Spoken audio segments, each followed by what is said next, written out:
Boa tarde a todos. Hoje vamos começar mais uma live com a Rosana Cassamatsu, terapeuta, analista corporal e comportamental. Seja muito bem-vinda, Rosana. Obrigada. Bom, vamos lá. Como a Adriana falou, eu sou a Rosana Cassamatsu. Eu agradeço, antes de mais nada, agradeço pelo convite, pela oportunidade de estar podendo compartilhar um pouquinho do meu conhecimento, não só técnico, mas como de vivência profissional com vocês, tá? Pouco que eu conheci de vocês aí, do que eu escutei, eu já sei que é uma equipe diferenciada, que tem uma forma de pensar, uma forma de lidar com negócios de uma forma diferenciada, mas o propósito dessa palestra, dessa live, vai ser trazer algumas ferramentas novas que estão surgindo hoje no mercado e que facilitam muito, não só o teu relacionamento, mas também os resultados que você vai ter. Porque como a gente trata com pessoas, quanto mais habilidade, quanto mais habilidoso você for para tratar com elas, para conseguir se conectar com elas, maiores vão ser os seus resultados, né? Então, eu sou terapeuta, sou formada em psicologia positiva. Um dos meus trabalhos hoje é fazer a parte da análise corporal e comportamental, tá? Então, eu não só desenvolvo a questão da compreensão de como a mente da pessoa funciona a partir dessa análise, do formato do corpo dela, como também aplico isso, trago isso para as empresas, né, como eu estou fazendo aqui para vocês, para que vocês tenham uma compreensão maior e melhor de como vocês funcionam. Então, com o intuito de otimizar resultados de equipes, otimizar a convivência, melhorar a convivência entre as pessoas, também como uma forma de vocês terem mais resultado, conseguindo conectar melhor com seus clientes, tá? O propósito aqui é apresentar um pouco como funciona essa parte da análise, para que vocês consigam fazer uma leitura muito simples, bater o olho e conseguir entender como é que aquele cliente funciona de forma predominante, tá? Não é instruir, não é formar ninguém aqui analista corporal de forma alguma, tá? Mas é que vocês tenham uma compreensão.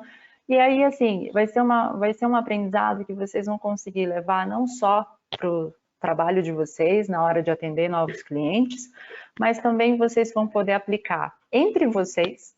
Vocês vão conseguir entender melhor como vocês funcionam e às vezes entender por que aquele teu colega de trabalho tem uma mania que te irrita tanto, mas aí você vai ver que na verdade não é uma mania, é a forma como ele funciona melhor, né? E quando a gente consegue entender, enxergar isso e respeitar isso, a gente não só consegue estimular que a pessoa faça mais daquilo, né? Como a gente vai perceber que a convivência vai ficar muito melhor, tudo bem? Então vamos começar. Adriano, você pode rolar um pouquinho, uns 2 slides para baixo, por favor? Vou ficar dependendo da sua ajuda. Perfeito. Hoje então, o assistente, não tem problema, Rosana. Obrigada. Então, como eu disse, né, eu gosto muito de usar essa citação de Simon Sinek. Ele é um empresário de grande renome, muito conhecido nos Estados Unidos, e ele fala, né, 100% dos seus clientes são pessoas, 100% dos seus funcionários são pessoas. Então, se você não entende de pessoas, você não entende de negócios. A gente sempre focou muito na questão do técnicas de vendas, técnicas de oratória, técnicas e mais técnicas, e poucas são as empresas que focam nos colaboradores, nas equipes, entenderem como as pessoas funcionam, né? E isso muitas vezes traz muito mais resultado do que você fazer anos e anos de cursos de vendas e cursos de oratória, porque não é só disso que o negócio funciona, tá? Então, aqui o foco é a gente entender pessoas, tá certo? Vamos seguindo.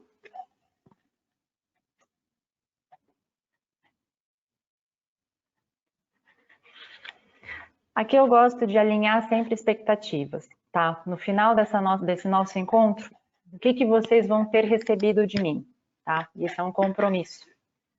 É a questão de vocês entenderem o funcionamento da mente das pessoas, tá? como facilitar o rapport entre você e o teu cliente, como criar esse rapport de forma mais simples, mais rápida, tá? Eles pegaram o imóvel. O que fazer e o que não fazer com cada perfil, tá? Porque a partir do momento que você entender como aquele cliente funciona, você já vai saber como não agir, né? Para justamente não fazer com que ele entre num modo defensivo ou entre num modo de pensamento negativo, tá? E como conduzir cada personalidade a avançar no processo da compra, tá? Que no final das contas, estamos todos buscando resultados, certo? Então, a gente vai focar nesse ponto também, beleza? Seguindo adiante.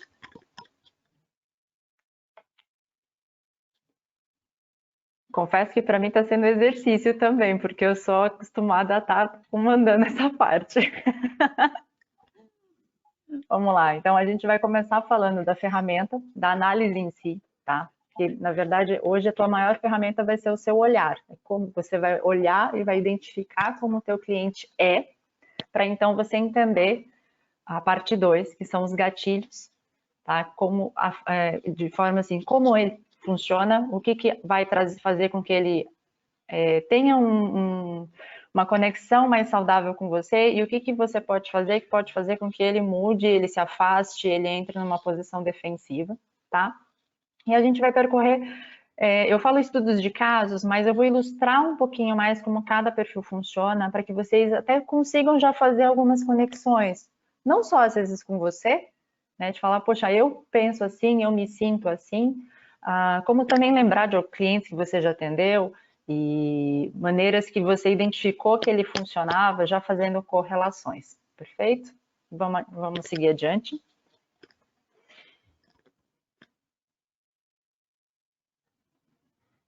Pode passar. Pode descer. Então, assim, essa análise, ela é uma análise simples no sentido de você não precisa fazer testes, você não precisa fazer com que o seu cliente responda questionários para entender como ele funciona. Basta você simplesmente olhar para ele, tá? Por quê? Porque o formato do corpo da pessoa, ele é como se fosse um mecanismo de defesa. O corpo inteiro, ele funciona como um mecanismo de defesa. Por quê? Porque quando a gente está nos primeiros anos da nossa vida, o nosso cérebro, ele vai formando o nosso corpo a partir das experiências que a gente tem dentro de cada fase do desenvolvimento, né, que a gente chama de mielinização, que é um processo fisiológico de desenvolvimento de conexões neurais, tá? Eu não vou entrar muito nesses aspectos técnicos e fisiológicos, mas basicamente o que eu quero dizer é que desde do momento onde você está dentro da barriga da sua mãe até os 5, 6 anos de idade, todas as experiências que o teu cérebro entende, que interpreta como traumas, ele faz com que o teu corpo se torne um mecanismo de defesa para que aquele trauma não te machuque mais, não te faça sofrer de novo, tá? Então, ele molda o seu corpo de uma determinada maneira, tá? Cada momento, ele tem um trauma, digamos assim, tá? Que o primeiro momento, ele é desde do período pré-natal até o primeiro mês de vida. O segundo momento é o primeiro ano de vida como um todo. O terceiro momento... Até vou deixar o Adriano colocar aqui a apresentação, para caso se alguém quiser anotar, poder fazer uma colinha. O terceiro momento é do primeiro ano até os 2 anos e meio de vida, mais ou menos, tá? O quarto momento, dos 2 anos e meio até os 3 anos e meio, e o quinto momento, dos 3 anos e meio até os 5 anos, tá? Cada período, ele é marcado por um trauma. Esses traumas são a rejeição, o abandono, a manipulação, a humilhação e a troca ou a traição, tá? Esses são os traumas que todos nós carregamos. Nenhuma pessoa ela é composta somente de uma vivência. Nós todos experienciamos todas elas. A diferença é que, às vezes, algo que para mim não significa abandono, para você pode parecer, né? E aí até surge, vou até abrir um parênteses, que quem é pai, quem é mãe, muitas vezes entra numa neura quando começa a escutar isso, falando assim, tá, mas como é que eu vou garantir que meu filho não vai se sentir abandonado, né? Não tem muito como garantir que a tua conduta vai ser interpretada ou não como abandono pelo teu filho, pela tua filha, porque isso depende muito da percepção que ele tem do mundo.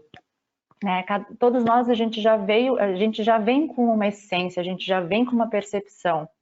E aí é dentro dessa percepção que às vezes você simplesmente deixar ele na escolinha pode parecer um abandono, como pode ser uma experiência corriqueira, sem importância, tá? Então, não se prenda a isso.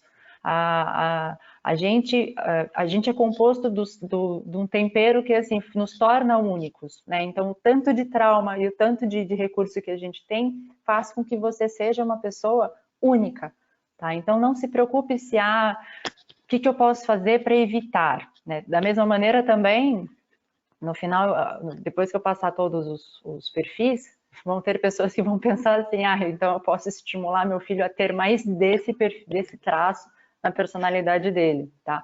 Não vamos pensar assim, porque senão você está pensando em estimular, em causar traumas no seu filho ou na sua filha, tá? E não é bem assim que a gente vai trabalhar, perfeito?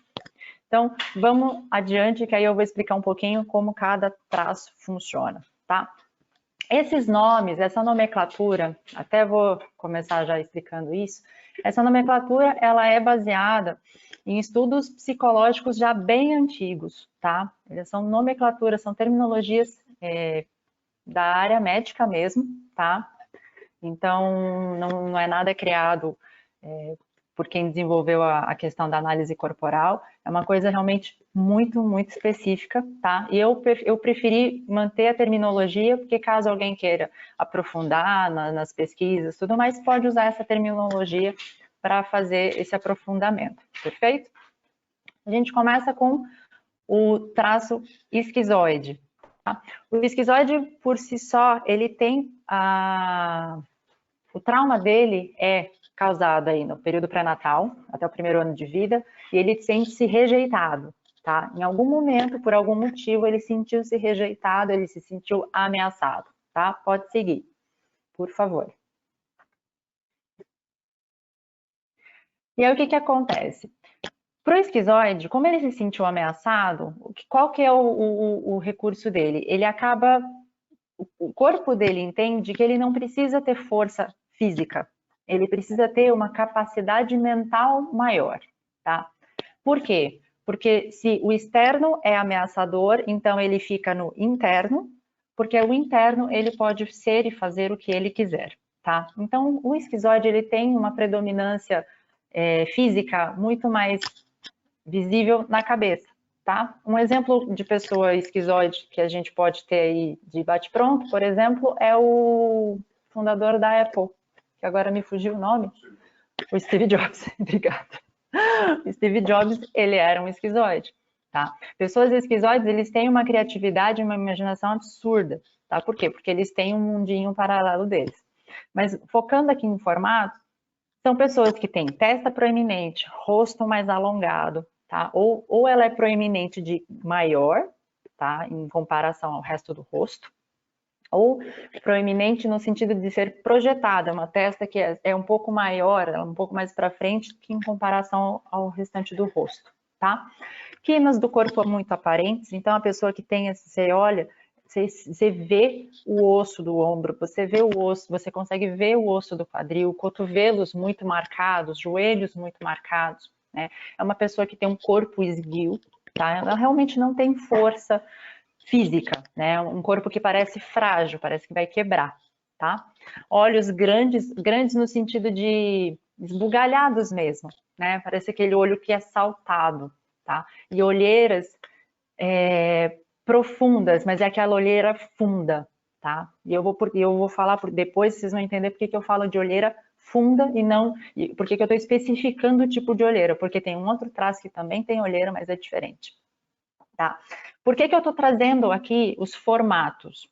Porque quando você olhar, como eu disse, todo mundo tem um pouco de tudo todos nós somos uma mistura dos 5 traços.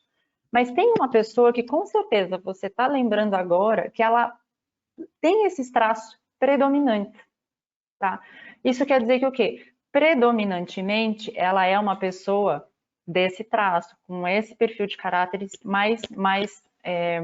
digamos assim, é o mais presente nela, é o que comanda mais as decisões que ela tem, tá? Então, eu estou trazendo aqui as imagens para vocês conseguirem fazer essa relação, tá? Vocês não vão conseguir entender quanto de cada traço a pessoa tem, mas só o fato de você entender que o esquizoide ele tem este formato predominante, você já vai saber como você vai agir a maior parte do tempo com ele, tudo bem? Vamos adiante. Sobe só um pouquinho, acho que faltou uma coisa. Por favor. Não, tá tudo bem, vamos descendo. Aí a gente vai para o traço oral. O oral, ele é um traço que ele é adquirido dentro do primeiro ano de vida. Basicamente, se for falar de forma muito sucinta, é o traço que ele acaba surgindo na época da amamentação, tá? E o trauma dele é sentir-se abandonado. Por que esse trauma acaba surgindo? É aquela criança que ela ou era hiperestimulada na boca, então chorou, vai para o peito, chorou, vai comer, tá? Ou então ela era hiperestimulada no sentido de é largada ali chorando horas a fio, né? Como os médicos falavam antigamente, tem que acostumar a dormir sozinho no berço, então pode deixar chorando a noite inteira, tá? Dependendo da criança, aquilo pode ser interpretado como um abandono, tá? E aí, esse trauma, por que a gente traz o trauma como um aspecto? Porque esse sentimento subjetivo faz com que a pessoa reaja mesmo na vida adulta, tá? O que na criança poderia representar o abandono, por exemplo, trazendo para a realidade nossa, de vendas, se você demorar para dar um feedback para um cliente, ou se você falar assim que atrasou por conta de um outro compromisso, ou porque você, sei lá, perdeu a hora, enfim, aquele cliente pode se sentir abandonado, tá? Então, é a forma como o cliente vai se sentir, não necessariamente o que significa a tua postura ou o que aconteceu, tá? Então, é por isso que a gente traz a questão do trauma aqui para dentro da conversa, tá? Vamos seguir, por favor?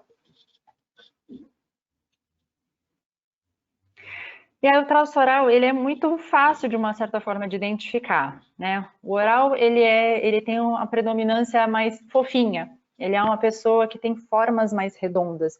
O rosto é mais arredondado, bochechas proeminentes. Ele tem um olhar, tipo olhar de gato de botas, sabe? Um olhar triste, pedindo carinho, ele pede atenção, né? A boca de uma pessoa que é oral, normalmente é uma boca grande, você vê os dentes assim com muita facilidade, com muita clareza, os dentes parecem que saltam da boca, né? Ou é uma pessoa que tem uma boca com formato de bico, sabe? Os dentes às vezes dão uma impressão de que estão formando um bico, como se ela estivesse com uma chupeta na boca o tempo todo, tá? É uma pessoa que não tem musculatura definida, quando você olha para ela, você tem vontade de apertar, porque ela é fofinha, né? Então, essa é uma pessoa que tem uma predominância do traço oral na personalidade dela, tá? Vamos seguir?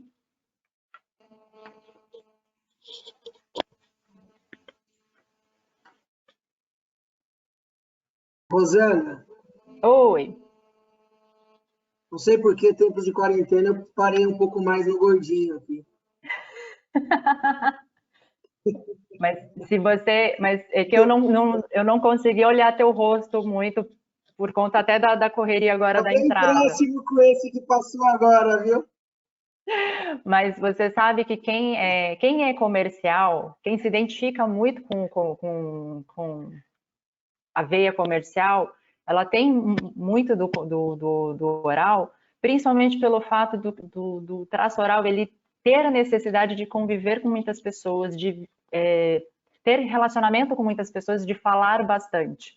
Então, é um traço que você encontra com muita facilidade na área comercial. Da mesma forma, é muito fácil alguém que é da área comercial ganhar peso. Por quê? Quando você está ansioso, quando você tem essa habilidade de se relacionar com facilidade, de falar bastante e tudo mais. Só que quando você está ansioso, ou quando você acaba não tendo tanto contato quanto você gostaria, o oral automaticamente busca conforto na comida, porque é o que ele aprendeu quando ele era criança. Né? Tá Então, angustiado.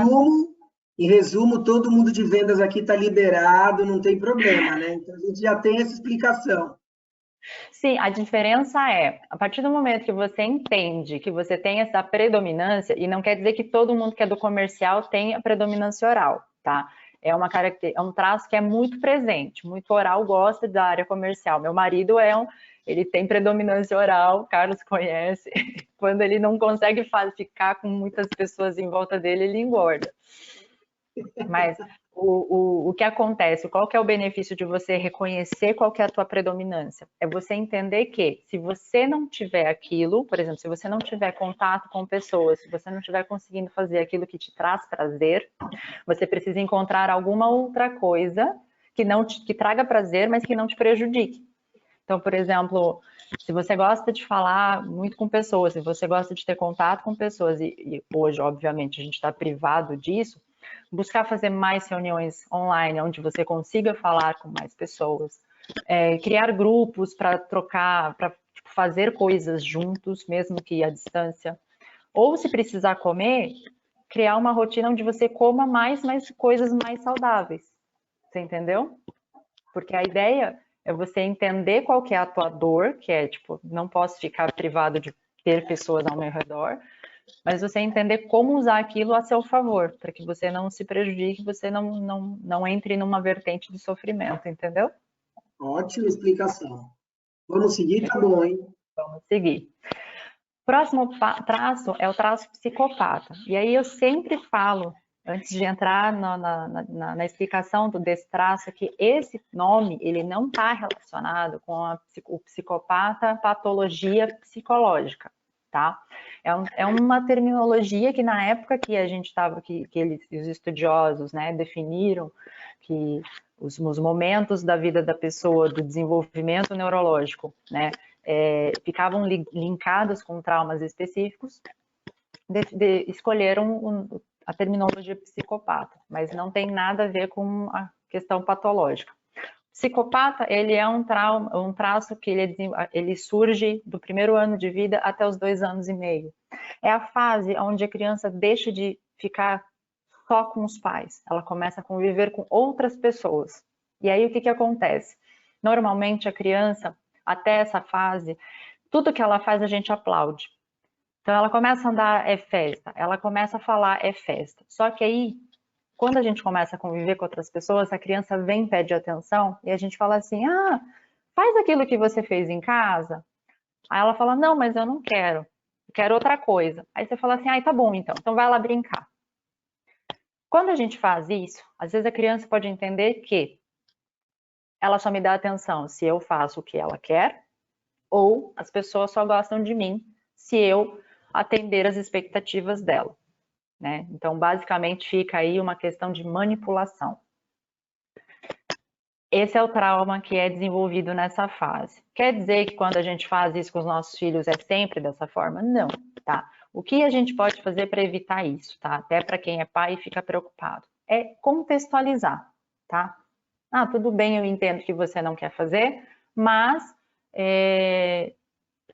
eu atendo o que você precisa, mas agora eu estou ocupado fazendo outra coisa. Sempre explicando, beleza? Vamos seguir, por favor?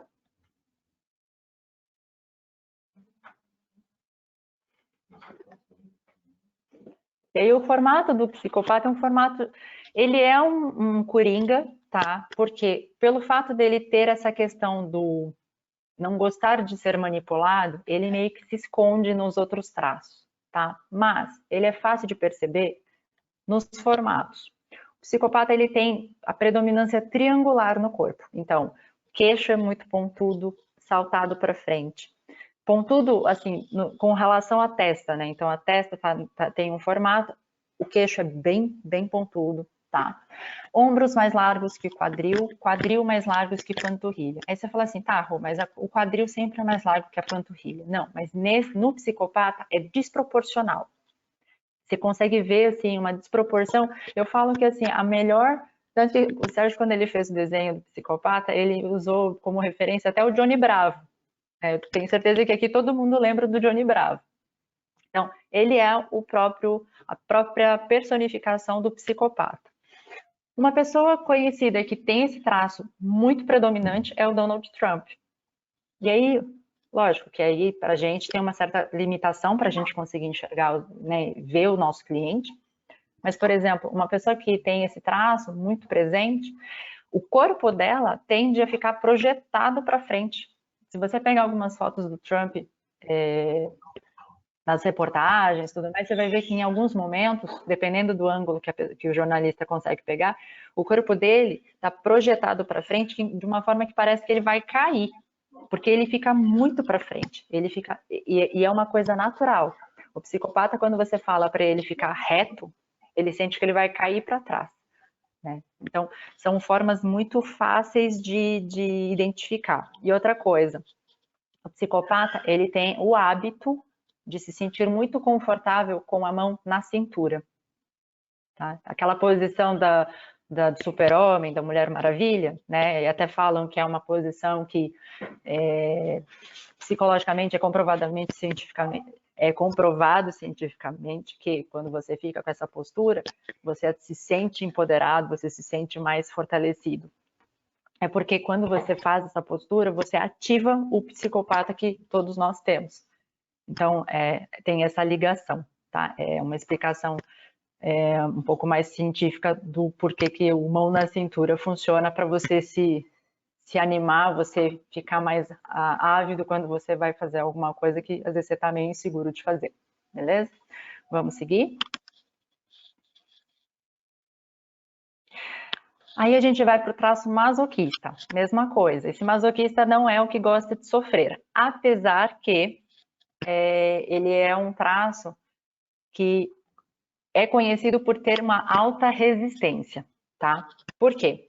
Ele é um traço desenvolvido dos 2 anos e meio até os 3 anos e meio de vida, tá?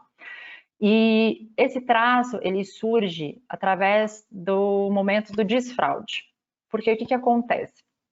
O momento do desfraude é uma evolução fisiológica.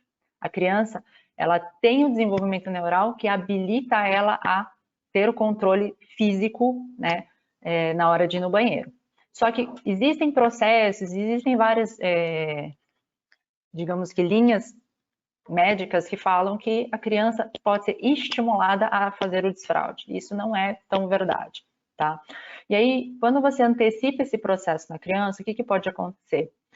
A criança não tem controle, ela simplesmente tem vontade e ela faz, tá?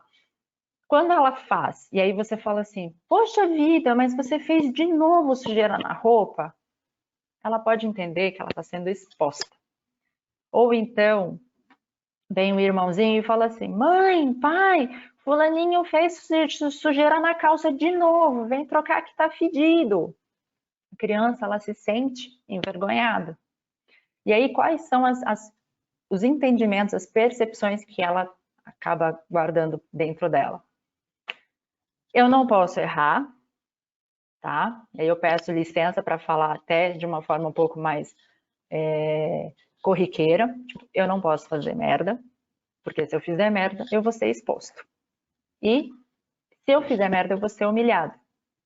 Então, fica essa percepção dentro dela. Ela cresce uma pessoa que tem um medo absurdo de errar.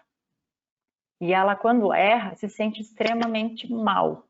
Ela não consegue nem entender por que ela se sente dessa forma. Mas ela se sente assim, tá? E isso, se você aí fizer a engenharia reversa e entender como ela funciona e olhar como o corpo dela você vai ver que ela tem uma predominância desse formato. Vamos seguir, Adriana, que aí a gente vê o formato do traço masoquista. E aí fica um pouco mais perceptível nos detalhes. O masoquista é uma pessoa que tem um formato de corpo quadrado. Então, ombro, cintura, quadril e perna parece uma única coisa. É uma pessoa que ela não tem cintura, tá? A perna dela parece uma tora. É uma única coisa. Ela não tem aquele formato curvilíneo, com a coxa mais grossa que a panturrilha, né, com o joelho marcado. Não, a perna do masoquista ela parece uma única coisa, parece duas toras, tá? Também uma outra coisa que é muito predominante, o formato do rosto quadrado, queixo quadrado. Aqui o osso do maxilar, ele é muito presente, muito visível. Por quê? Porque o masoquista, ele trava a boca.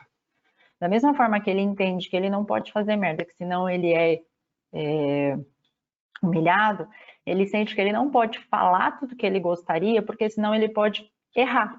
E aí ele vai ser exposto e humilhado da mesma forma. Então, aqui, o bigode chinês de uma pessoa que é masoquista, às vezes é muito marcado, é um vínculo muito forte.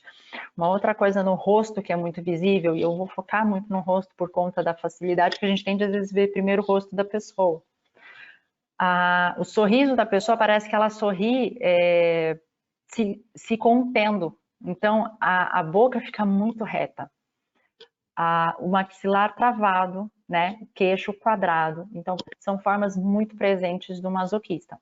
Uma outra coisa, quando você já conseguir ver um pouco mais o seu cliente, ombro caído, parece que ele carrega o peso do mundo nas costas, tá? É assim, o ombro é muito pesado. Ou tem aqui essa parte aqui, que parece que ela até um pouco levemente corcunda, né? Porque parece que ela tem uma mochila também, mesma coisa, no mesmo sentido de carregar o mundo. Tá? Não sei se vocês vão conseguir identificar dentro da equipe, mas, por exemplo, o masoquista é aquela pessoa que todo mundo busca para desabafar ou para compartilhar quando está com alguma dificuldade. É uma pessoa que ela não se abre, mas ela é uma ótima ouvinte, tá? E aí eu faço até uma observação com pessoas assim, até aproveitando para falar para a equipe, né, e para os gestores. Quando a gente tem uma pessoa masoquista dentro da equipe, no time, enfim, tem que ter muito cuidado, porque essa pessoa, ela vai receber muito de todo mundo. Só que quem está de fora, quem não tem esse traço, tem que tomar cuidado para limitar o quanto vai compartilhar com essa pessoa. Porque essa pessoa, ela só recebe, ela não compartilha, tá? Então, pode ser que a gente, às vezes, pode sobrecarregar quem tem esse perfil.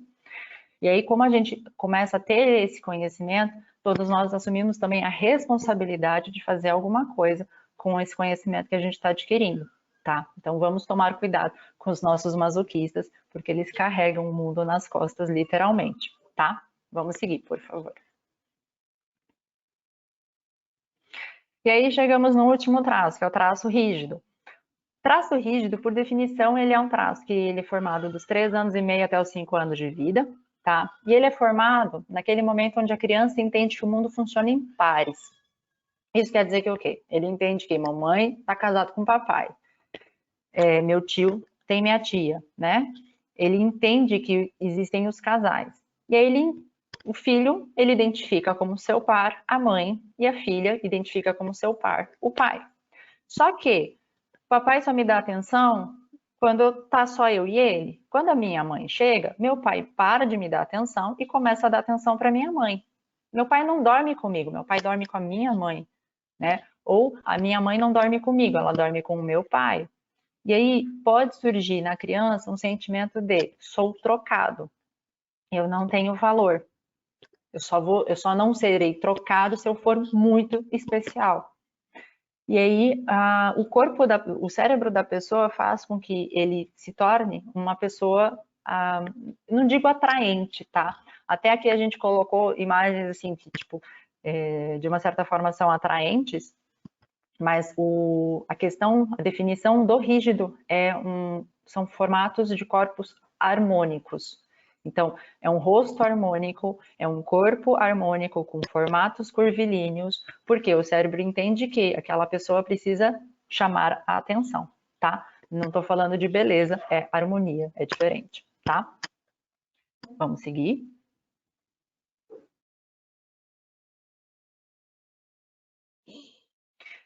E aí, como eu disse, o rígido, ele de uma certa forma, ele é até fácil de perceber, tá? Olhos delineados, bem desenhados, ele tem um olhar que conecta, é um olhar que, dependendo do momento que você está, você até se confunde, você sente ele um olhar sedutor, tá?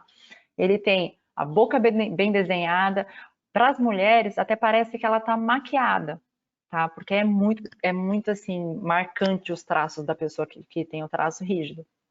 Musculatura definida não quer dizer malhado, tá? Musculatura definida é aquela pessoa que, por exemplo, quando ela está subindo a escada, você consegue ver o desenho do músculo da panturrilha, tá? Ou quando ela mexe o braço, você consegue ver as veias aqui do músculo dela, tá? Não que é uma pessoa necessariamente musculosa. Rosto com formas proporcionais e harmônicas, corpo com formato de violão, tá? Mesmo no caso dos homens, o que eu trago aqui de formato violão é o homem que tem a cintura marcada, né? Isso é bem perceptível no caso dos homens, tá? E pernas longas com linhas curvilíneas, mesma coisa. É aquela perna que a coxa ela é mais larga, o joelho afina e a panturrilha também tem um desenho, tá? Então é um corpo que tem como um todo um formato de ampulheta, é um corpo bem harmônico. Vamos seguir?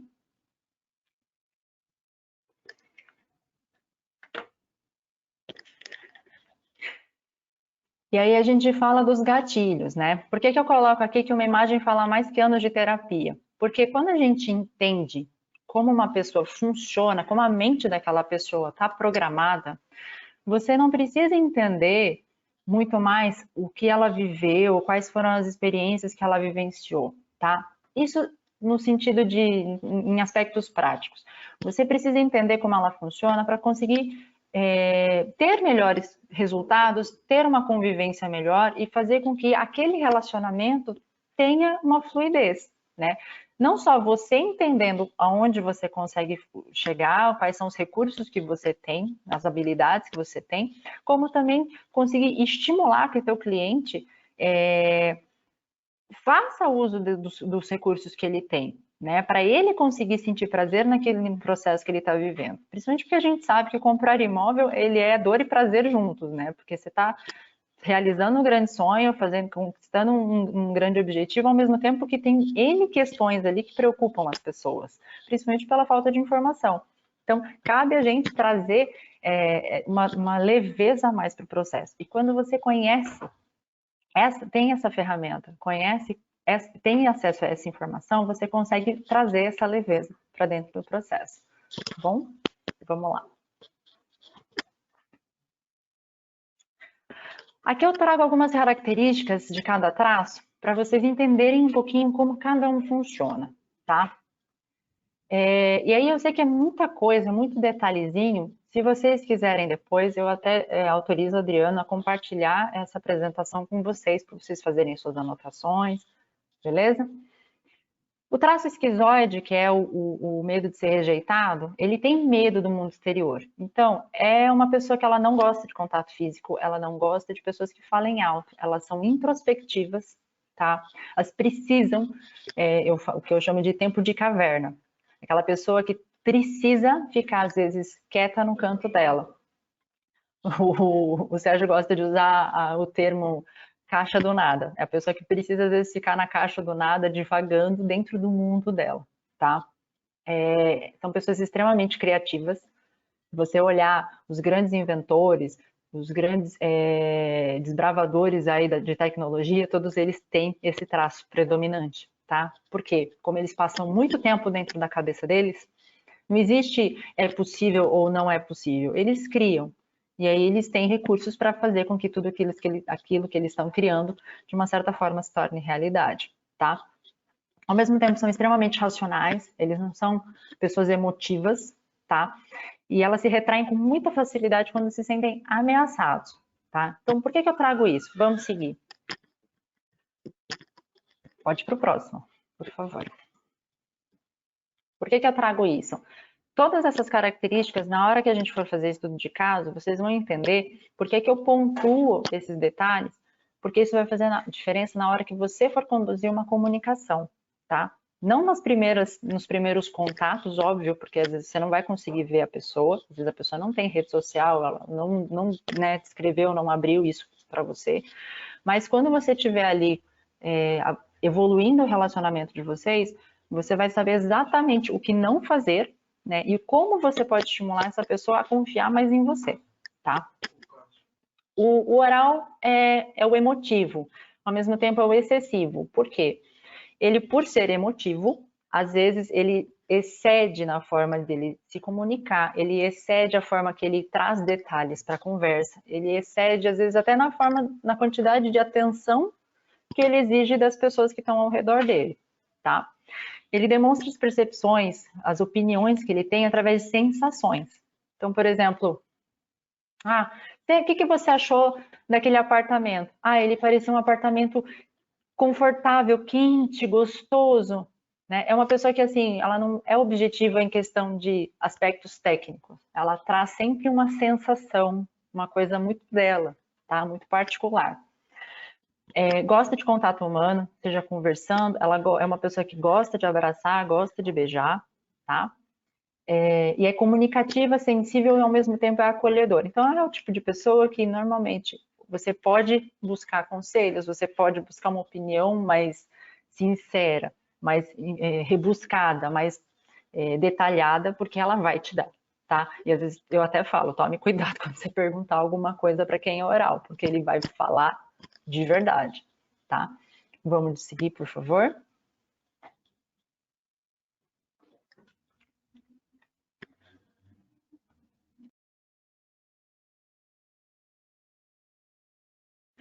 Aí a gente vai para o psicopata. O principal ponto do psicopata é que ele não pode sentir nem suspeitar que ele está sendo manipulado. Manipulado, que eu falo, é que você está escondendo ou que você pensou em omitir alguma informação, ou que a informação que ele está buscando, enfim, de alguma forma não chegou nele no tempo que ele precisava, tá? Ou que aquilo que você está falando, tipo, vamos supor, a gente precisa assinar isso logo porque tem outra oferta ali com outra proposta com o proprietário. Se ele sentir uma inverdade nisso que está sendo passado, ele vai se retrair. E aí ele vai assumir a posição de manipulador, tá? Porque ele tem horror de se sentir dessa forma. Ele gosta de jogos de competição. O que eu coloco aqui é assim, por exemplo, é uma pessoa que, se você falar assim, vamos ver se a gente consegue fechar isso até data X, né? Para uma pessoa que é psicopata, ele vai falar assim, a gente fecha antes. Então, é uma pessoa que às vezes você pode colocar um tempero de desafio para ela, tá? Mas desafio no sentido de você abre margem para ela mostrar que ela consegue ganhar, tá? Você nunca faz um jogo no sentido de você se sobressair, porque aí você matou sua conexão com esse cliente, tá? Ele consegue identificar habilidades de cada pessoa. Esse é um traço, até para os gestores fica a dica. Esse é um traço que ele consegue identificar como cada pessoa pode contribuir para ele. Tá? O psicopata, ele, como está no próprio desenho, ele não tem muita força na perna. Então, ele é um traço que ele é criativo, ele é racional, então ele entende o que precisa fazer, só que ele não tem força para executar tudo que ele precisa fazer. Então, ele tem uma habilidade natural de olhar e falar, bom, fulano consegue me ajudar com tal coisa, ciclano com outra coisa. E ele consegue trazer as pessoas para fazer isso, tá? Então, é uma ótima pessoa para liderar, tá? Na parte de vendas, de relacionamento, vai ser uma pessoa que ela vai identificar com muita facilidade como cada item daquele imóvel que você está mostrando vai beneficiar ele, tá? Então, foca nisso. Às vezes ele não está com esse olhar, já vai você. Olha, o terraço dessa forma, nesse apartamento, vai te trazer esse benefício, né? O quarto nessa posição vai te trazer esse benefício. Enfim, dentro da conversa que vocês tiveram, vai buscando e vai tentando identificar quais vão ser os itens que você pode apresentar para ele como benefício. porque ele vai focar nisso daí, tá? Eles são desconfiados, tanto que um dos traços do psicopata é um olhar avaliador. Então, sempre traga muita estatística, muitos dados no papel, tá? E são ótimos líderes e executores, tá? Vamos lá? O masoquista, ele por ter medo de errar, ele é um traço que quanto mais documentado for o processo, melhor, tá? Então, assim, ele não lida bem com improviso. Evite tratar as coisas de última hora com ele. Ele não gosta de improvisar, porque dentro da cabeça dele, se ele improvisa, ele está suscetível ao erro. Então, ele é uma pessoa que, se você identificou que ele é masoquista, faça um planejamento. A gente vai visitar tal imóvel, de lá a gente vai para tal lugar, de lá a gente vai para tal lugar, e a gente pode sentar no final em alguma cafeteria para bater um papo e fazer uma repassada, uma revisada em todos os imóveis que a gente viu. Ele precisa desse passo a passo, porque senão ele fica inseguro, com medo de estar tomando uma decisão errada ou precipitada, tá? Eles executam... O Sérgio está do meu lado, está levantando a mão. Ele também é masoquista. Eles executam as tarefas de forma muito detalhada, justamente por conta desse medo de errar. Então, é uma pessoa que, quando vai visitar um imóvel, ele vai ver detalhe. É capaz que seja uma pessoa que, inclusive, vai abrir armário para ver conexão hidráulica embaixo da pia, entendeu? Mas dê espaço para a pessoa ser assim. O traço rígido.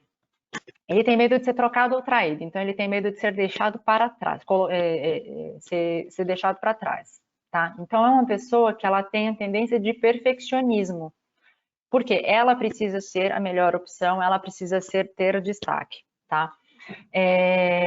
Ela sente que, se ela sentir que aquela opção não vai ser a melhor, que não vai dar o destaque para ela, às vezes ela não vai nem querer escolher por aquela opção, tá? Então tome muito cuidado para sempre destacar as vantagens que aquela pessoa vai ter frente às outras em escolher esse imóvel, tá? Vamos seguir? Pode passar. Pode passar.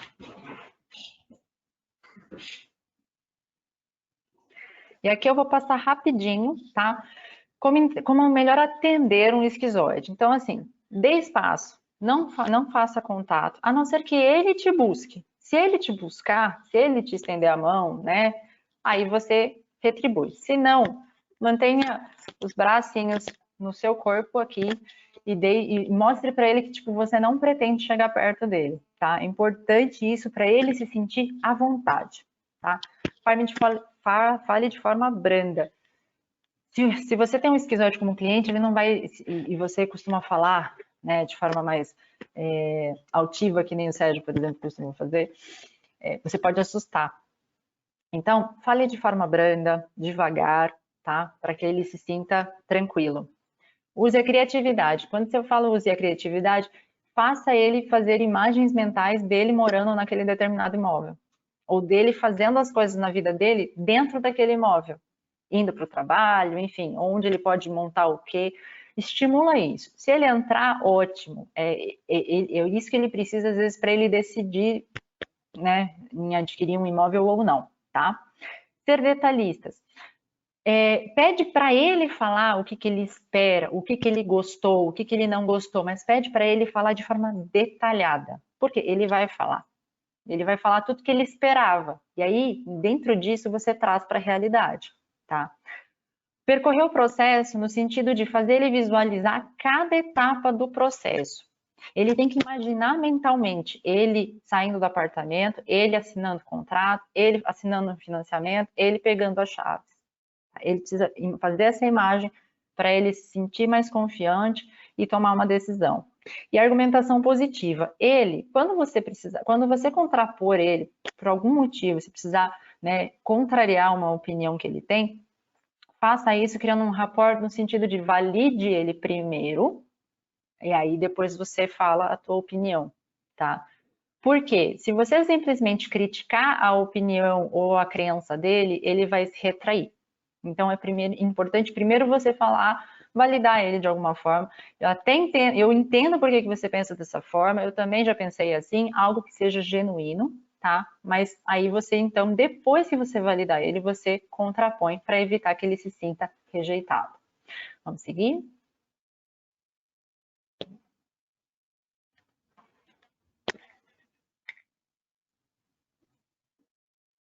O oral. O oral, de uma certa forma, é um dos traços mais fáceis de lidar, tá? Por quê? Porque você precisa basicamente deixar ele à vontade, né? Acolhe ele, deixa ele falar tudo que ele está querendo falar, expor quais são as dúvidas, os receios, quais são as expectativas. Quanto mais ele falar, mais ele vai se conectar com você, tá? Fale de forma expressiva, tente usar palavras que demonstrem sensações, tá? Calor, sentimentos. Traz essa parte mais subjetiva para dentro do imóvel, tá? Isso vai ajudar com que ele se conecte com aquele imóvel que ele está vendo. Use os sentimentos, né? Acolha os objetivos subjetivos, objetivos subjetivos. Por quê? Ele tem objetivos que não são palpáveis. São coisas realmente muito subjetivas, tá? Por exemplo, um cliente que ele busca sentir o conforto de estar dentro de uma sala de TV na casa dele. Tipo, é uma coisa muito subjetiva, né? O que é conforto? Porque conforto para mim não é o mesmo conforto para você, tá? Estimula ele Sabe que nem quando o Uber chegou no Brasil e todo mundo falava assim, nossa, dentro do Uber eles dão uma garrafinha de água, tem Uber que leva um saquinho de pão de queijo, um pacotinho de bala para ficar chupando. Então, mesma coisa, você vê que o teu cliente é moral, leva um agrado, tá? Para evitar qualquer tipo de desconforto, leva algo que esteja num pacote fechado, tá? Mas leva. Além dele se sentir presenteado, querido, né? Você vai estar levando alguma coisa que estimula ele a comer, estimula a principal característica dele. Então, ele vai se sentir muito mais confortável. Percorra o processo no sentido de demonstrar o sentimento da conclusão de cada etapa, tá? Então, traz para ele imaginar como ele vai se sentir a hora que ele conseguir escolher o apartamento dele, o imóvel dele, como ele vai se sentir quando ele estiver pegando as chaves, como ele vai se sentir quando ele fizer a primeira festa ou primeira reunião familiar dentro da casa, tá? E um atendimento acolhedor, no sentido de não faça ele esperar e não demore para responder, porque o oral ele é ansioso. Então, se você se atrasar, ou se você demorar, ele mandou uma mensagem, você demorou para responder, lascou. Ele vai ficar se sentindo abandonado, tá? Vamos lá?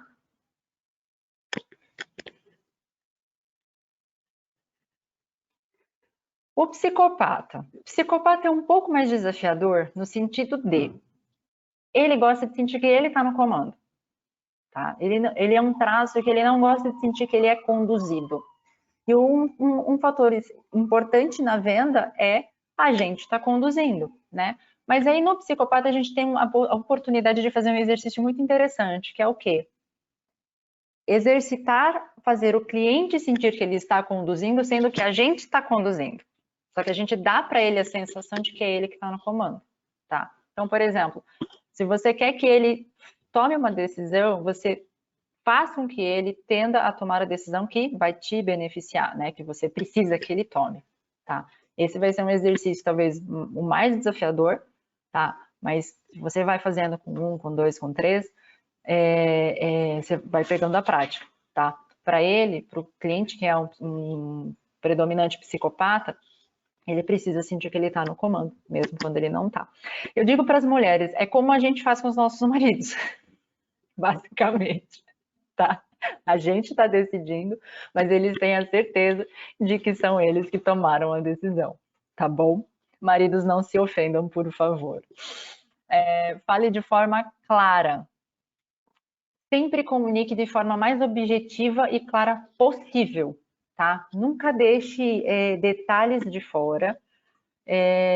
Nunca fale assim, receoso, fale com dúvida, tá? Se for falar com dúvida, é melhor nem falar, tá? Fala, vou verificar a informação e depois eu te passo, perfeito? Por quê? Porque qualquer coisa que faça com que ele desconfie vai fazer com que ele questione a relação de confiança entre vocês, tá? Use dados. Sempre que for apresentar alguma coisa, use dados estatísticos, use dados que estão no papel. Por quê? Porque aí ele vai sentir confiança que aquilo que você está falando não é um argumento que você está usando para fazer com que ele decida, tá? É algo que está ali, no papel. Então, ele pode confiar, não é uma coisa que você está usando a seu favor, tá? Seja objetivo de falar direto ao ponto, tá? Mesmo quando for uma informação negativa. E quanto mais seguro você estiver de falar algo que não seja tão positivo, mais confiança também ele vai ter em você, tá? Mostre ganhos. O psicopata ele precisa sentir que ele está ganhando. Então, faça com que ele visualize todos os benefícios, todas as facilidades que ele vai ter quando ele adquirir aquele imóvel, tá? Então, sempre foque neste ponto.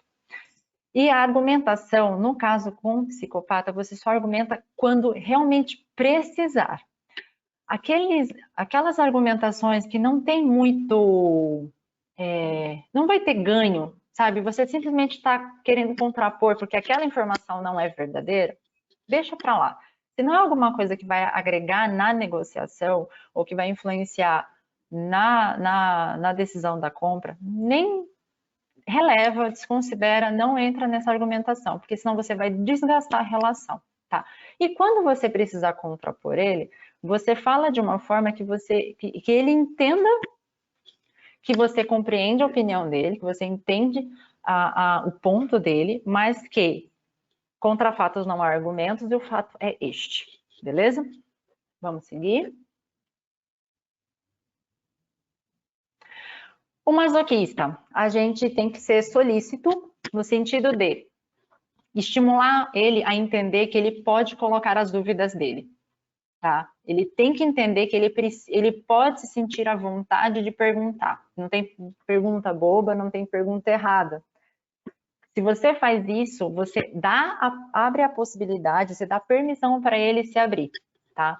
Então, é bom você perguntar. E pergunte quantas vezes for necessário. Você ficou com alguma dúvida? Eu preciso que você me fale as suas dúvidas, tá? Para ele sentir essa confiança, ele começar a se sentir à vontade de expor o que ele pensa. A questão de fale de forma detalhada é assim, ó. Quanto mais detalhe, melhor. Por quê? Lembra que o masoquista ele tem medo de errar? Então, quanto mais detalhe você trouxer para a conversa, mais seguro ele vai ficar, tá?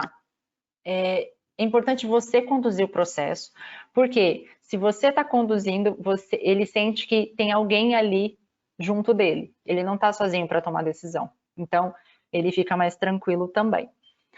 Seja paciente no sentido de fazer as perguntas, não ter as respostas às vezes e ter que perguntar várias vezes a mesma coisa, tá? Mas é importante que você estimule ele a falar todas as dúvidas, todas as inseguranças, porque é aí que você vai conseguir encontrar as objeções que ele está tendo para possivelmente comprar um determinado imóvel, tá?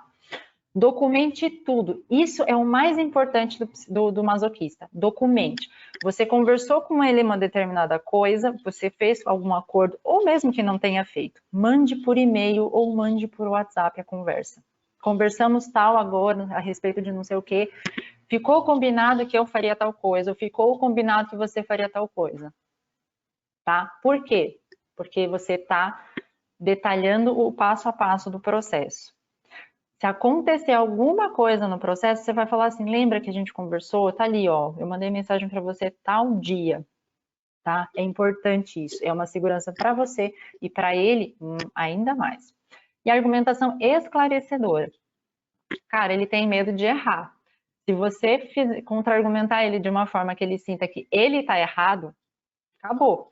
Então, você precisa argumentar de uma forma que você mostre para ele assim, você não está errado de pensar dessa forma, essa informação chegou para você de forma equivocada, tá? Mas a forma correta de agir, a forma correta a informação correta, a informação atual é essa daqui, tá? Sempre tira o peso, não faz a pessoa sentir que ela está errada, isso é o que é o mais importante, beleza? Vamos seguir.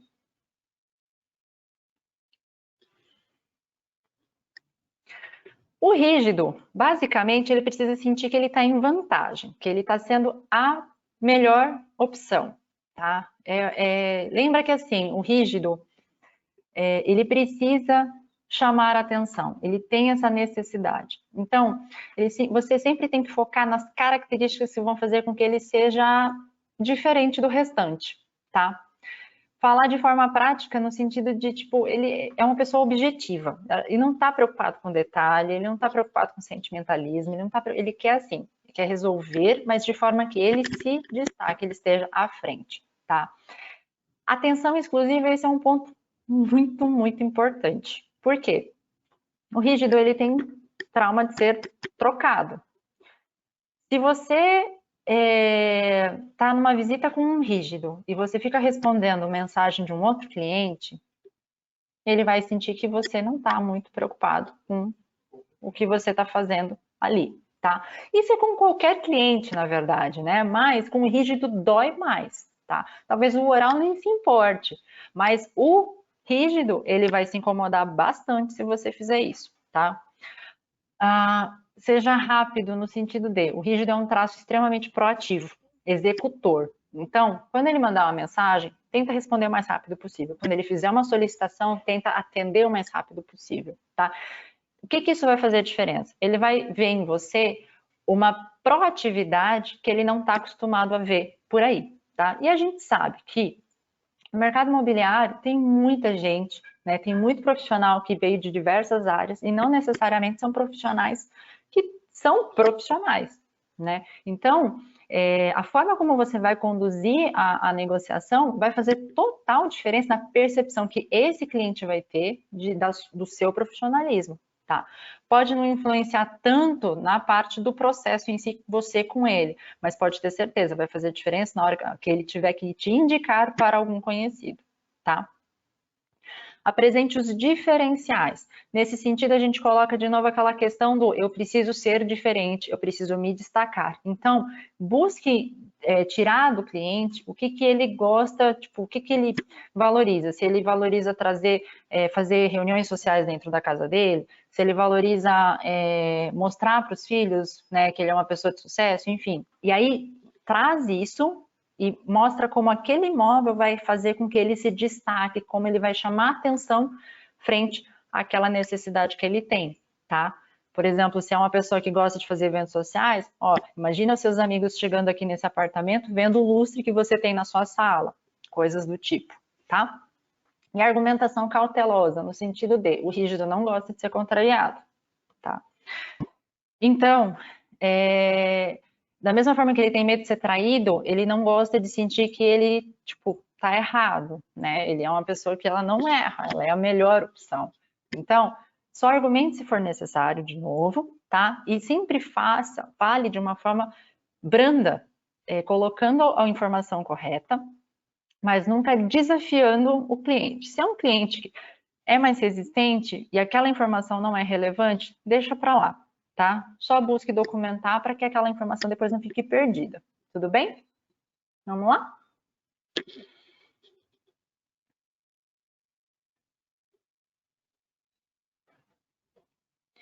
Então, vamos lá. Eu imagino que, assim, é um intensivão, é uma imersão de 1 hora, falando de 5 traços, com N informações, com N detalhes, é muita coisa. Mas, não sei quanto tempo a gente tem, Adriano, mas se alguém tiver alguma dúvida, agora é o momento que eu posso tirar essas dúvidas com vocês. A live está para mais ou menos 10 horas, então tem tempo ainda. Ótimo, perfeito. Nossa, muito bom, hein, Rosana? Assim, são tantas perguntas, eu vou começar com algumas. Pode ser? Vamos lá. Claro. Dos perfis que você informou, teoricamente, qual é o mais tranquilo para negociação? Essa é a pergunta de $1 milhão, com certeza. O mais tranquilo de negociar é o oral, tá? Por quê? Porque o oral fala. A partir do momento que a pessoa fala, você consegue logo identificar quais são as objeções, quais são as expectativas que ela tem, quais foram as experiências negativas que ela teve no passado. E aí você consegue se municiar de informações o suficientes para você agir de acordo, né? Você tem ali, você consegue extrair elementos para você. O nosso maior desafio como vendedor é não saber, às vezes, aonde aperta o calo do cliente, né? E aí tem que ficar adivinhando como resolver, como atender a expectativa que ele tem. No caso, o oral, ele fala. É só estimular da forma correta. Maravilha, bem respondido. Eu vou abrir para o pessoal que quiser responder, perguntar, tanto via o chat, como fazer a intervenção aqui e falar para a Rosana, tá? Enquanto o pessoal Claro. se organiza para perguntar, vamos lá, quem fala?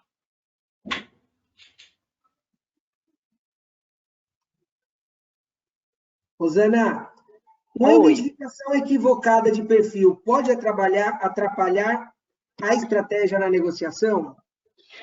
Atrapalhar, eu não digo, mas dificulta um pouco o rapport, a conexão que você faz com o teu cliente. Por exemplo, eu tenho certeza, eu já passei por isso, eu tenho certeza que todo mundo já passou, de você querer cumprimentar ou dar um beijo, por exemplo, numa pessoa que tem um perfil esquizoide.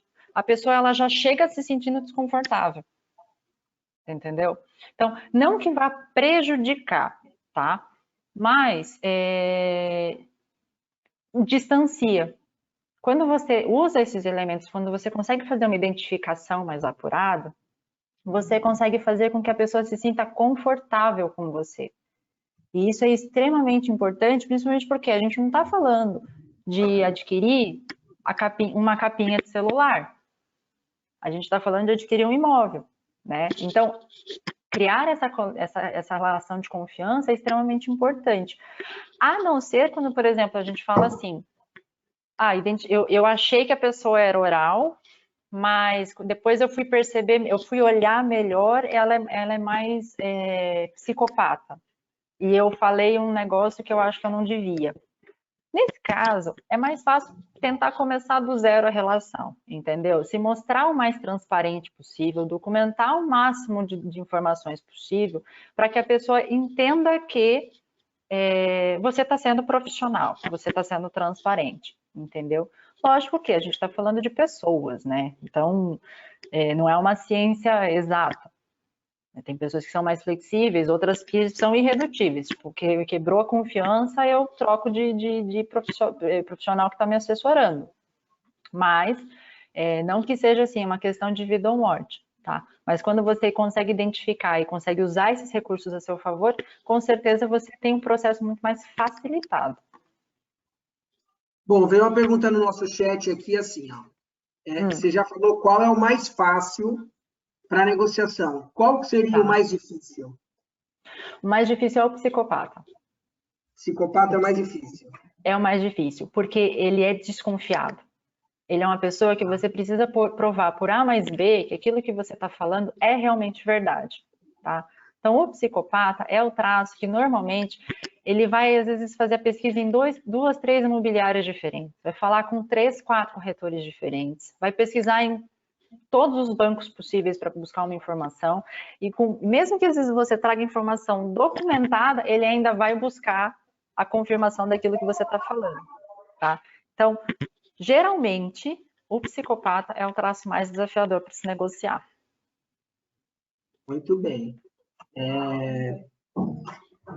Tem a possibilidade de ter o perfil misturado?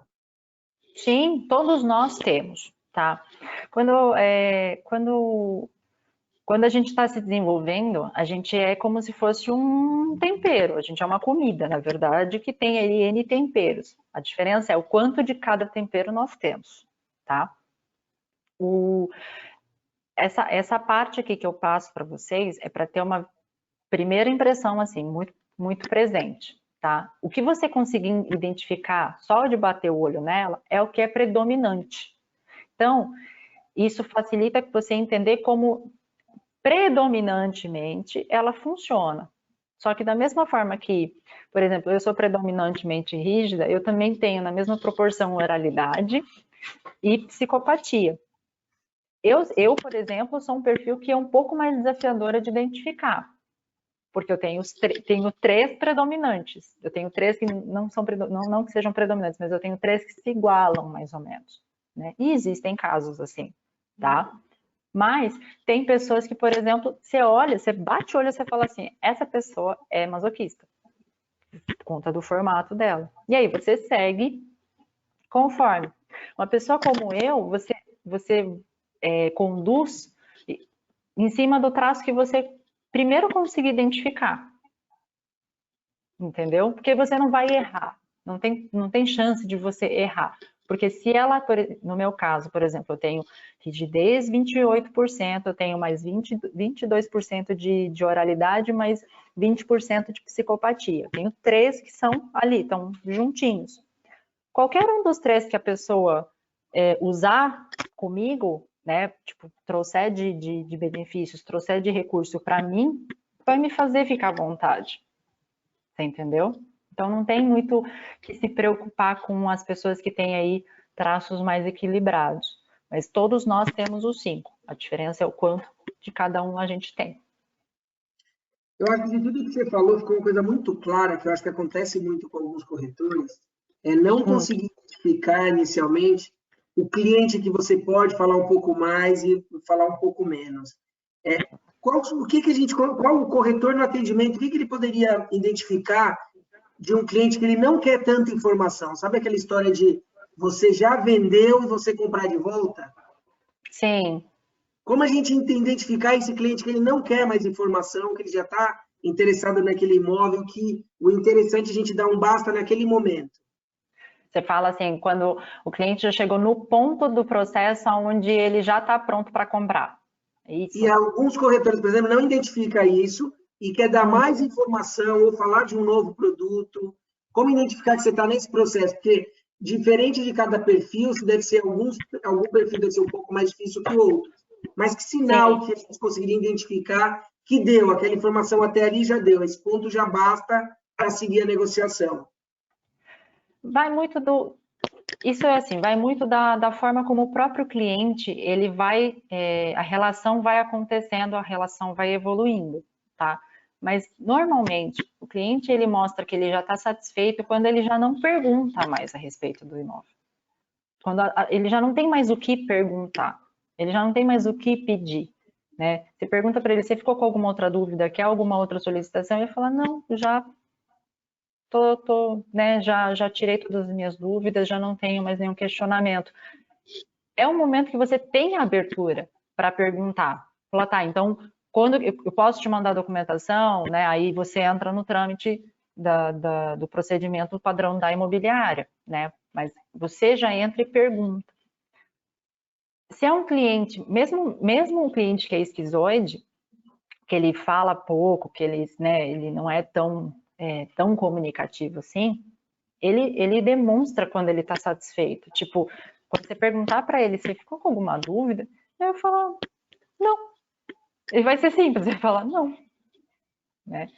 Então é só não insistir, né? É entender esses sinais e seguir. Sim, porque quando o cliente não tem mais o que perguntar, é porque realmente ele já está satisfeito, ele já tem todas as informações que ele precisa. Se você perguntar para ele, falar, olha, então posso te mandar a documentação para você avaliar, né?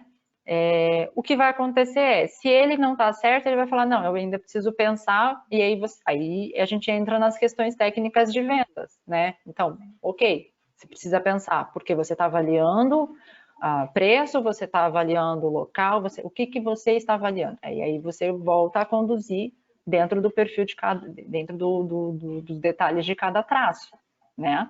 Mas se chegou num ponto onde você não tem mais o que sanar de dúvida, qualquer perfil ele vai responder da mesma forma. Posso voltar um pouquinho na tua apresentação e falar um pouquinho de traumas?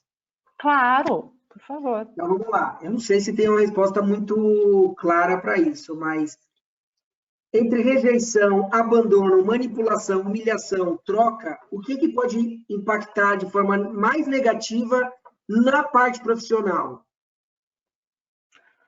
Na parte profissional, bom, se a gente for focar, você fala na questão de vendas, fala em questão de equipe aqui de vendas. A parte, agora eu vou falar um pouco mais de percepção, tá? O que eu percebo muito é a questão da humilhação é o que mais pesa. tá? Por quê? Porque a gente vive mercado comercial, a área comercial, ela é uma área extremamente competitiva, aonde a gente enaltece quem tem muito resultado e quem não tem, não tá lá, né? Ela não é vista, ela não é reconhecida. Isso para a pessoa pode também parecer uma humilhação, porque ela, em comparação com os outros, ela não é vista, tá? Então, o psicopata, ele lida super bem com isso, porque ele é competitivo. Para ele, ter essa questão de a possibilidade dele estar ali com o nomezinho dele no ranking é o que motiva ele. A mesma coisa o rígido, tá? O oral, ele fica num misto de quero ter resultado, mas eu tô ali pelo convívio, eu tô ali pelo prazer de estar, né? O prazer de me comunicar, o prazer de resolver uma demanda, uma necessidade. E o esquizoide, é muito raro ter um esquizoide na área comercial ativa, tá? Mas quando tem, ele não se liga muito com essas coisas. Ele não está muito preocupado com ranking, porque ele constrói na cabeça dele os objetivos que ele quer alcançar. Ele não está muito preocupado com o externo, ele está mais preocupado com o interno. Tá? Então, para ele alcançar os objetivos que ele desenhou dentro da cabeça dele, para ele é o que mais importa. Ele não está muito preocupado em ranking, em troféu, em premiação, nada disso. Então, dentro disso tudo, o que a gente entende que o trauma que a gente entende que sente mais, né, que é mais, digamos assim, difícil às vezes dele desenrolar profissionalmente, é o masoquista, porque ele tem esse medo ele tem essa trava de às vezes não conseguir fazer tudo o que ele precisa fazer, com medo de errar, ao mesmo tempo que ele se sente extremamente desmotivado, porque quando ele não tem resultado, ele não está lá, é como se ele não existisse lá. Então, ele pode entender aquilo como uma humilhação, porque o nome dele não está ali, mesmo ele trabalhando, ele se empenhando, tudo mais. Tá? Então, dentro da área comercial, o que a gente entende é isso. Ótimo, muito bom, Rosana. Deixa eu te falar mais uma. Na verdade, é uma pergunta mais na área prática agora. Tá, vamos lá. Você indica, a gente teria condições de fazer uma análise do perfil comportamental do cliente no momento que a gente recebe um cliente, não na visita, mas antecipar via mídia social? Isso seria possível ou tem que ser 100% gestual? Não, por exemplo, eu tenho da outra área que eu atendo, que é a área de relacionamentos, eu tenho duas formas de trabalhar. Eu tenho a análise corporal completa, né, onde eu pego vários ângulos de foto, da pessoa, e aí eu faço uma análise completa, onde eu consigo identificar percentual de cada traço dentro da pessoa, como também eu tenho uma análise express, que aí a pessoa manda as fotos que ela tiver ou simplesmente me compartilha o link da rede social da pessoa que ela quer que analise. Então, da mesma forma que quando você for fazer essa análise, que aí eu passei para vocês, você não vai ficar medindo o cliente de cima a baixo, né? Enquanto o cliente está ali conversando com você está observando algumas características, alguns traços. E então você consegue identificar de forma assim, superficial. A mesma coisa vai ser com a foto, né? A única coisa que, por exemplo, não dá para fazer uma análise se a pessoa tiver com um vestido comprido, jogado, solto, né, largo. Aí não tem como ver. Porque você precisa ver o formato, né? Mas dá para fazer, tipo, com calça jeans, com uma camiseta um pouquinho mais folgadinha. Dá para fazer só batendo o olho uma foto numa rede social, sim, tranquilamente. Não é para ficar medindo o cliente, né? De forma bem discreta, você consegue fazer uma análise um pouco rápida, né? Sim, é que nem aqui, quando a gente está conversando, tipo, eu estou olhando o formato do rosto das pessoas, aí só por aí já dá para imaginar como a pessoa funciona. Por isso que a minha câmera está fechada, para você não fazer a minha análise, tá? Eu já adianto. Tô brincando, é porque tá com a internet ruim mesmo. Imagina. Mas, seguindo esse ponto, deixa eu te falar, Na verdade, vai ser a minha última pergunta. Não sei se o pessoal teria mais uma pergunta, mas é uma dica. Seguindo essa conversa que a gente está tendo agora, na parte de gestos, gestual, fala para a gente 3 gatilhos rápidos e práticos que a gente conseguiria identificar uma característica na visita dos clientes. Tá. No caso do esquizoide, é uma pessoa que ela anda com mão no bolso, tá? Ela anda, tipo assim, ela é uma pessoa que anda curvada, ela se protege, tá? É uma pessoa extremamente amedrontada mesmo, tá? Detalhista no sentido de, tipo, ela olha, ela pergunta e ela fica quieta. Ela não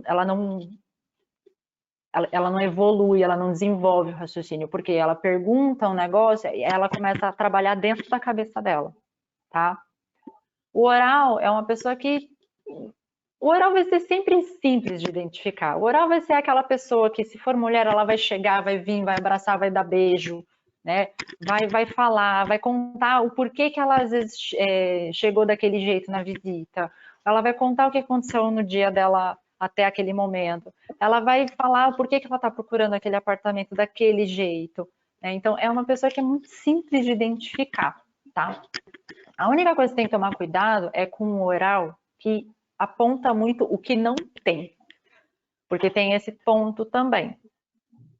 O oral ele é excessivo, mas também tem o oral que ele excede apontando o que falta. Então, esse oral que falta é uma pessoa que, por exemplo, ela é não necessariamente fofinha. Ela é uma pessoa que às vezes ela é mais magra, tá? Só que ela é uma pessoa que aponta tudo que não tem. Ela pode chegar no apartamento e ver maravilhosamente o apartamento decorado, tudo bonitinho, com acabamento ótimo, tudo mais. Ela vai falar assim, nossa, mas não tem acabamento naquele rodapé que tem ali no canto da cozinha. Ela vai conseguir chegar nesse nível de detalhe para identificar o que falta. Quando a moral nesse tipo, aí você tem que tomar muito cuidado, porque assim, tudo que você não fizer, ela vai perceber. Então, esse tipo de cliente, você tem que documentar tudo o que precisa fazer para que você consiga atender da forma mais completa possível, né? Aí você tem que fazer um checklist para não deixar passar nada, tá? Porque ela vai perceber nesses detalhes. Para isso, o psicopata é aquela coisa do controle, né? Então, é uma pessoa que você deixa ela fazer a visita, ela ir na sua frente, ela faz as perguntas, você só, tipo, responde de uma forma que você conduz para ela perguntar uma outra coisa que para você é importante que ela pergunte, né? É uma pessoa que tem as pernas mais finas que o corpo, né? Desculpa o jeito de falar. Até as pernas mais finas que o tronco, né? Mas é uma pessoa que, assim, se você falar... um truque muito interessante, se você falar alguma coisa e alguém que você já identificou como um traço de psicopata, ela fechar o olho quando você falar, saiba que ela tá analisando aquilo que você está falando. Se ela cerrar o olho desse jeito, ela está tentando identificar se aquilo que você está falando é verdade ou não, tá? Então, quando ela fizer isso, desenvolve mais aquele teu argumento, tá? E pergunta se ela ficou com alguma dúvida. Porque se ela fez assim, é porque ela está questionando o que você está falando, tá? Isso é uma dica de ouro. O masoquista é a questão de você realmente, assim, perceber se ele está inquieto. A pessoa que é masoquista, que ela não está confortável na visita, ela fica inquieta. Ela fica de um lado para o outro, ela se fecha, tá? Ela não vai falar tanto, mas é importante a gente estimular. Por quê? A pessoa que é masoquista, como ela não tem costume de falar, ela vai olhar, às vezes, coisas que ela não gosta e ela vai, tipo, ela vai ficar se perguntando se ela não passou a informação certa para você. Você entendeu? Entendi. E o rígido é a questão o rígido, na visita, é legal você fazer com que ele sinta que ele é o cliente mais importante que você tem. E aí a gente tem que tomar cuidado só para fazer isso de forma genuína, né? Mas assim, O rígido, quando ele sente que você está com toda a atenção para ele já se sente à vontade, aí ele começa a compartilhar o que ele espera, o que ele precisa, é muito mais fácil de se conectar. Tá? Maravilha, Rosana, perfeito. Muito obrigado pelas informações. Eu tenho só mais um pedido para você. Na verdade, enviaram no chat aqui. Indicação para um livro para quem quiser se aprofundar no assunto. Então, essa técnica, essa análise corporal, do jeito que a gente está fazendo, é uma técnica recente, desenvolvida por pesquisadores brasileiros, tá? Então, não tem uma literatura própria para isso, tá? O que você pode ler, aí é assim, literatura acadêmica, tá? São livros do Wilhelm Reich, que é eu vou até escrever aqui, que é uma das grandes mentes da área da psicologia. Ele que foi o que desenvolveu, que fez esses estudos e linkou os momentos de vida e os traumas que acontecem durante essas fases e o formato do corpo, tá? Então, você vai identificar dentro da literatura do Wilhelm Reich essas terminologias, o esquizoide, o masoquista, enfim. Mas não tem nada que seja mais simples, mais palatável, né, um livro assim mais do dia a dia com essa questão da análise, tá? O que eu digo é assim, fiquem à vontade para acessar as minhas redes sociais, lá eu compartilho de tempo em tempo informações sobre traços, mas esse material que você está usando, né, da apresentação, fique à vontade para compartilhar com a sua equipe, até para o pessoal poder fazer anotações, tirar dúvidas, usar de colinha, enfim, tá? Mas é literatura mesmo, assim, pronta, não tem. E aí eu só preciso fazer um adendo. Precisa tomar cuidado que análise corporal não é a mesma coisa que linguagem corporal, tá? Então, às vezes as pessoas confundem alguns escritores, que nem a Cristina Cairo, que fala sobre a linguagem corporal com a análise corporal. São dois assuntos diferentes, eles falam a respeito de como a postura, né, ou como o corpo pode ser usado como ferramenta, né, mas não são a mesma linha de trabalho, tá? Perfeito, Rosana, muito obrigado pela tua presença, tempo disponível, foi ótimo. Eu já vou ficar aqui com a tela, todo mundo aqui, já vou começar a analisar tudo aqui. Muito obrigado. Gente, então é isso. Obrigado mesmo, Rosana. A gente volta a se falar, viu? Obrigado mais uma vez. Eu que agradeço. E a gente tá à disposição também. Foi ótimo. Muito bom o conteúdo. Muito bom. Fico feliz. Sucesso para você. Obrigada e fico à disposição. Se precisarem, vocês sabem onde me encontrar, tá bom? Foi muito bom. Obrigado, viu? Tenha um bom fim de tarde. Tchau, tchau. Tchau, obrigado.